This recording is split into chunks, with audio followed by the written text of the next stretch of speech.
Hello नमस्कार दोस्तों, आशा करता हूँ आप सब लोग ठीक होंगे।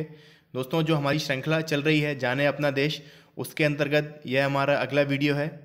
इस वीडियो में हम अपने देश से, भारत से जुड़ी हुई कुछ अन्य चीज़ें देखेंगे और मैं आपसे चर्चा करूँगा कुछ ऐतिहासिक इमारतों के संबंध में। देखिए, यदि हमें किसी देश के बारे में जानना है तो इसमें सबसे महत्वपूर्ण है उस देश की कला, संस्कृति और इतिहास के बारे में जानकारी होना। और भारत के संबंध में यदि हम बात करें, भारत भूमि का मुकाबला दूर दूर तक कोई देश नहीं कर सकता है। अतिथि देवो भव सभ्यता वाला ये जो हमारा देश है, जहाँ कदम कदम पर हमें ऐतिहासिक स्थल देखने को मिलते हैं, चाहे वो स्तंभ हो, विजय स्तंभ हो, महल हो, मीनारें हों या फिर मंदिर, मस्जिद, गुरुद्वारे हों। इससे पहले मैं आपको भारत के कुछ प्रमुख मंदिरों और मस्जिदों के संबंध में जानकारी दे चुका हूं, और आज की वीडियो में मैं आपसे चर्चा करूंगा भारत की कुछ प्रमुख बावड़ियों के बारे में, या फिर जिन्हें बाव भी कहते हैं। तो आइए स्टार्ट करते हैं अपनी वीडियो को।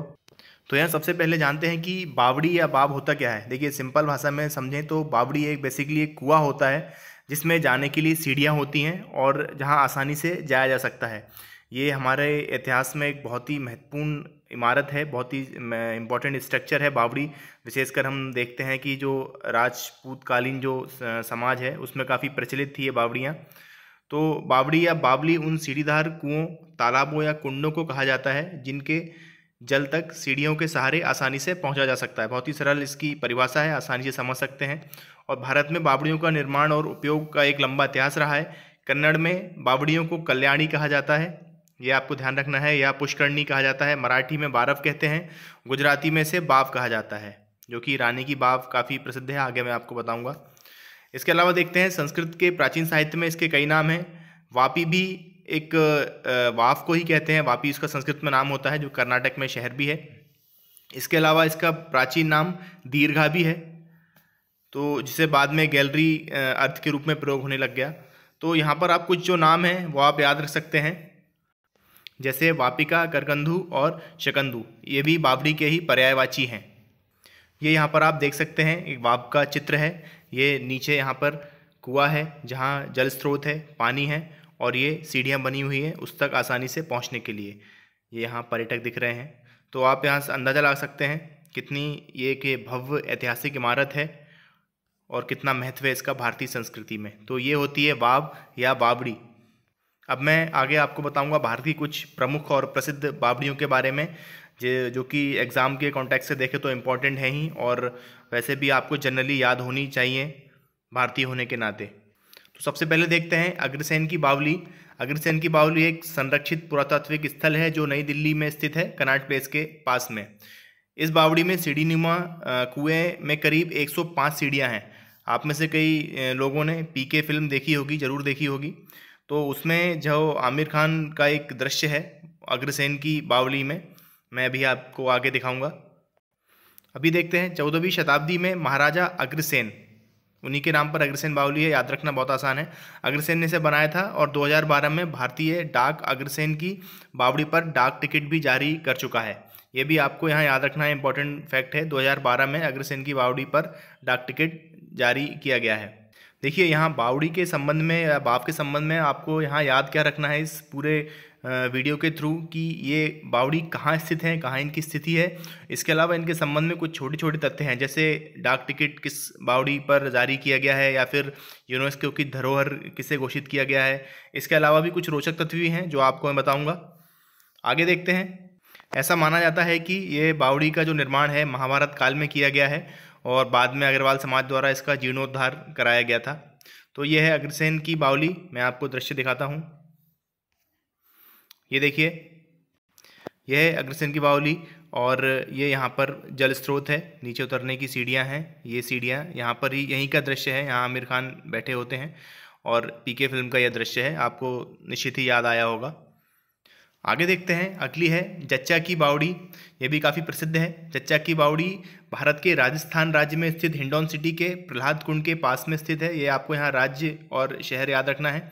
14वीं शताब्दी के आसपास में ही इसका निर्माण कराया गया है, और इसके निर्माण में लाल बलुआ पत्थर का इस्तेमाल किया गया है, और साथ में ही शानदार नक्काशी भी की गई है। इसके संबंध में एक विशेष बात यह है कि ऐसी मान्यता है, ऐसा कहा जाता है कि इस बावड़ी के पानी में कपड़े धोने के लिए साबुन का प्रयोग नहीं किया जाता है, क्योंकि बिना साबुन के प्रयोग के ही कपड़े अपने आप बिल्कुल साफ़ हो जाते हैं। तो ऐसी यहाँ मान्यता है कि बिना साबुन लगाए यहाँ कपड़े साफ़ होते हैं इस बावड़ी के पानी से। और इसके नाम को लेकर भी कुछ किंवदंतियाँ हैं, कुछ मान्यता हैं जच्चा की बावड़ी को, कि ऐसा कहा जाता है कि इसका निर्माण लक्खी बंजारे नामक एक व्यक्ति ने कराया था। और उससे जुड़ी कुछ ऐसी कथा भी है कि जब यहाँ खुदाई कराई गई तो पानी नहीं निकल रहा था। फिर किसी साधु ने ऐसा बताया कि इसके अंदर, इस बावड़ी के अंदर यदि कोई गर्भवती माँ बच्चे को जन्म देती है उसके बाद यहाँ पानी निकलेगा। बाद में यहाँ पानी निकला, लेकिन कुछ समय बाद पानी जो है फिर सूख जाता है और फिर से इसकी खुदाई की जाती है। तो ऐसा बताया जाता है कि खुदाई के दौरान एक पत्थर के तख्त पर बच्चे को दूध पिलाती हुई एक लेटी हुई महिला की पत्थर की मूर्ति मिलती है, जिसके बाद से ही इसका नाम, बावड़ी का नाम जच्चा की बावड़ी रख दिया जाता है। जच्चा मतलब जनने वाला। तो ये है जच्चा की बावड़ी राजस्थान के हिंडौन सिटी में। आगे देखते हैं, अगली है दोस्तों और बहुत ही इंपॉर्टेंट है, रानी की वाव। अगर हम बावड़ी के संबंध में पढ़ रहे हैं, जान रहे हैं, तो इसमें सबसे इम्पॉर्टेंट पार्ट यही है, रानी की वाव या रानी की बावड़ी भी कहा जाता है। रानी की वाव भारत के गुजरात राज्य के पाटन शहर में स्थित है और यह भी एक सीढ़ीदार कुआं है, जैसा बताया, स्टेप वेल भी कहते हैं इसको। रानी की वाव को सन 1063 में सोलंकी शासक, जो उस टाइम पे एन्हलवाड़ हुआ करता था, जो आज पाटन कहलाता है क्षेत्र, सोलंकी का शासन था वहाँ पर सोलंकियों का, तो भीमदेव प्रथम थे, उनकी स्मृति में उनकी पत्नी उदयमती ने बनवाई थी रानी की वाव। ये आपको याद रखना है, किसकी स्मृति में और किसने बनवाई थी, यहाँ इंपॉर्टेंट है। भीमदेव प्रथम की स्मृति में उदयमती उनकी रानी ने बनवाई थी 11वीं शताब्दी में। और इसके अलावा इसके संबंध में कुछ अन्य महत्वपूर्ण तथ्य ये हैं कि 22 जून 2014 को इसे यूनेस्को के विश्व विरासत स्थल में सम्मिलित किया गया है। एकमात्र बावड़ी है विश्व में जिसे कि यूनेस्को ने अपनी धरोहर में शामिल किया है। और इसके अलावा जुलाई 2018 में आरबीआई ने, भारतीय रिजर्व बैंक द्वारा 100 के नोट पर इसका चित्र अंकित किया गया था। तो आप इसकी महत्ता समझ पा रहे होंगे। आगे देखें तो वाव की दीवारों और स्तंभों पर अधिकांश नक्काशियाँ राम, वामन, महिषासुरमर्दिनी, कल्की आदि जैसे अवतारों की है। मतलब भगवान विष्णु के जो अवतार हैं उनके अवतारों की यहाँ नक्काशी की गई है। यहाँ आप चित्र में देख सकते हैं, ये है रानी की वाव और ये उसका जल स्रोत है, कुआं है। देखने में ही कितनी सुंदर है और एक ऐतिहासिक धरोहर है भारत की।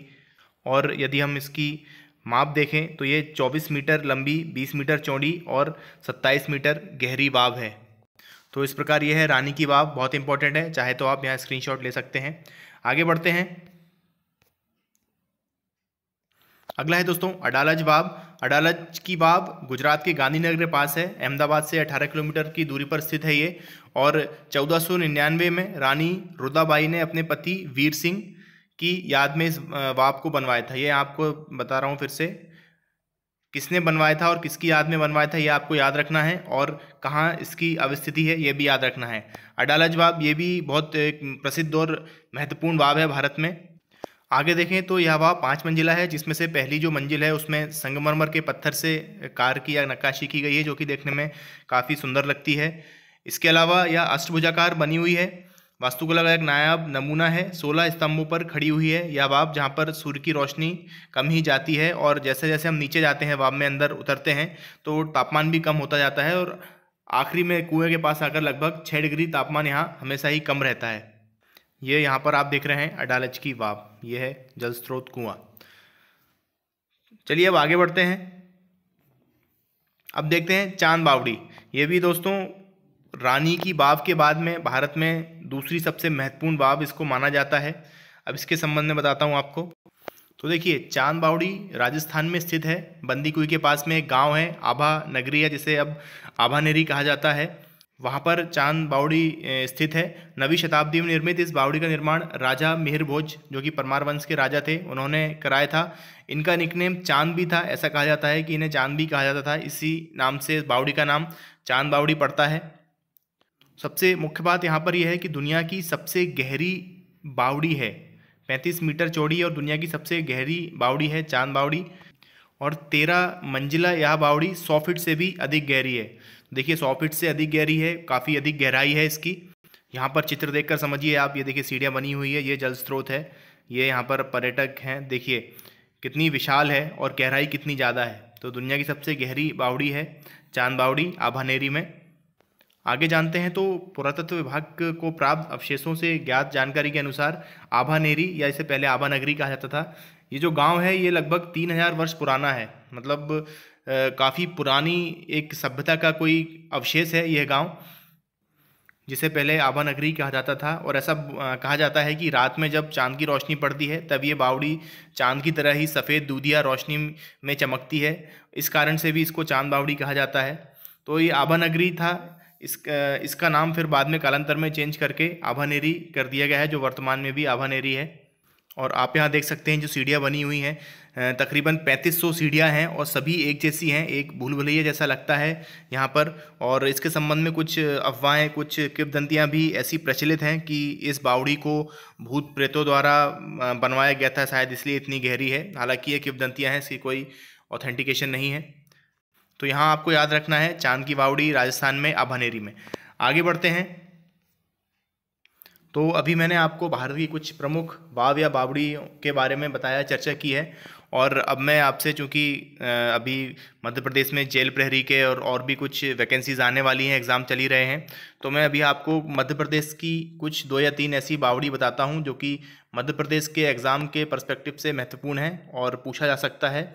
आपको उसके संबंध में जानकारी होनी चाहिए। तो मध्य प्रदेश में बताता हूँ। सबसे पहले तांत्रिक बावड़ी कहा जाता है। तांत्रिक बावड़ी, यह रहस्यमयी बावड़ी मध्य प्रदेश के श्योपुर जिले में स्थित है और लगभग 250 साल पुराने एक महल है, ये यहाँ महल देख रहे हैं, इसी के अंदर बनी हुई है यह बावड़ी। और इसके बारे में भी काफ़ी किंवदंतियाँ प्रचलित हैं। काफ़ी कहा जाता है ऐसा कि श्रापित है और इसका पानी जो पी लेता है वो अपने होशावास खो बैठता है और अपने आप को भूल जाता है। और अगर 2 या 3 या अधिक लोग अगर उसका पानी पी ले एक साथ तो वो आपस में सब भूल के लड़ने झगड़ने लग जाते हैं। ऐसी यहाँ पर मान्यताएँ हैं। तो इसके संबंध में आपको याद रखना है, यदि आपसे पूछा जाता है कि तांत्रिक बावड़ी कहाँ है मध्य प्रदेश में, तो श्योपुर जिला है, वहाँ है तांत्रिक की बावड़ी। आगे बढ़ते हैं। अगला है एक पत्थर की बावड़ी। देखिए, एक पत्थर की बावड़ी जो ग्वालियर का किला है, ग्वालियर के किले में ही अंदर उसमें स्थित है। और किले की दीवार पर लगे हुए निचले भूभाग पर एक पत्थर से निर्मित प्राचीन बावड़ी है। देखिए, एक पत्थर से ही काट कर बनाई गई है, सीढ़ी नुमा पत्थर काटा गया है और एक ही पत्थर से बावड़ी निर्मित की गई है, इसलिए इसका नाम एक पत्थर बावड़ी है। इसकी लंबाई 20 फुट है, चौड़ाई भी 20 फुट है। और सबसे इसकी खास बात है कि इसमें आज भी शुद्ध जल है, पीने लायक पानी यहाँ पर आज भी उपलब्ध है। हालांकि काफ़ी प्राचीन मानी जाती है ये बावड़ी। वर्तमान में सुरक्षा की दृष्टि से चैनल गेट वगैरह यहाँ लगा दिए गए हैं और भी कुछ सुरक्षा की गई है। यदि आप ग्वालियर के किले गए होंगे तो आपने अवश्य ही देखी होगी। ये यहाँ पर उसका चित्र है, ये गेट है वहाँ का। तो ये है एक पत्थर की बावड़ी जो कि ग्वालियर के किले में स्थित है। अगला देखते हैं दोस्तों, भादवा माता की बावड़ी। भादवा माता का नाम मालवा क्षेत्र में काफ़ी प्रसिद्ध है दोस्तों, मालवा, मंदसौर और नीमच उज्जैन क्षेत्र में, जो कि एक तीर्थ स्थल है हिंदुओं का। तो इसकी वास्तविक स्थिति नीमच के लगभग 18 किलोमीटर दूरी पर स्थित है। और ऐसा कहा जाता है कि जो लकवाग्रस्त लोग होते हैं या नेत्रहीन होते हैं, कोढ़ आदि जिनको रोग होते हैं, उनसे ग्रस्त जो लोग हैं वो यहाँ पर माता के दर्शन करके और इस बावड़ी में नहा के, इस बावड़ी के पानी से नहाकर उनके रोग दूर हो जाते हैं। तो इसलिए यहाँ काफ़ी दूर दूर से लोग आते हैं, धार्मिक काफ़ी दूर दूर से आते हैं और रात में वहीं मंदिर में ही विश्राम करते हैं। और ऐसा कहा जाता है कि रात में देवी माँ स्वयं आती हैं और इस बावड़ी के पानी से रोगियों को ठीक करती हैं। तो ये दोनों कॉन्टेक्स्ट में आप देख सकते हैं। यदि आपसे ऐसा पूछा जाता है कि भादवा माता का मंदिर कहाँ है, तो ये भी आपको ध्यान रखना है नीमच में। और भादवा माता की बावड़ी कहाँ है, इसका क्या महत्व है, तो ये भी आपको यहाँ पर याद रखना है। तो दोस्तों, ये थी भारत और मध्य प्रदेश की कुछ प्रमुख बाव या बावड़ियाँ। अब उम्मीद है आपको सब कुछ समझ में आया होगा और इनसे संबंधित प्रश्न यदि आपसे पूछे जाते हैं आप निश्चित रूप से हल कर पाएंगे। तो आज के लिए यह है एंड इस वीडियो का। जल्दी मिलेंगे अगले वीडियो में। जय हिंद, धन्यवाद।